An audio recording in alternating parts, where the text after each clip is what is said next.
sa social awareness survey ba sa poverty, di ba, ni agree man ka na ang pangutana kay majority of the people in country are poor. Our country are poor. Anong ni-agree man ka kay? Ni-agree ko kay before sa una, ang family, ang husband ra gyud or ang father ra gyud maoy mo work sa family.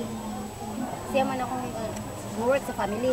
Karon nga present times, nakabantay ka nga ang work sa family both na nya mostly ang couple or ang father or mother usa nila moingon na lang mga abroad na lang ko kay kuwang ang income diri.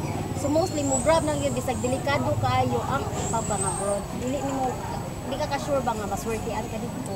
So mo na makaingon ko na ay poverty, grabe kita poverty sa itong country.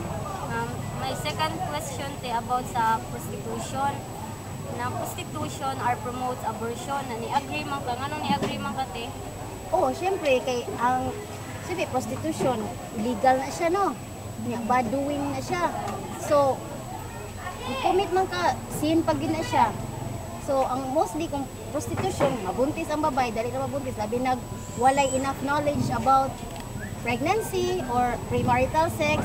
So yeah, usually dili sila andam, so i-commit nila nga ang bata na magpapayta mabuntis sila niya, young age pa, pa-abort na lang nila dito. So mo nang i-agree ko ana nga prostitution commits abortion. Salamat kay Iti niya. Tubag na ko te ba kay? Okay ra po te bro. Thank you kayo. Sige. Salamat sir. Yeah. Okay. Moram tayo po tanda. Ato daw paminawon siya. Tubang jud ko niya kay siya biya akong hindi rin sunutan na mo face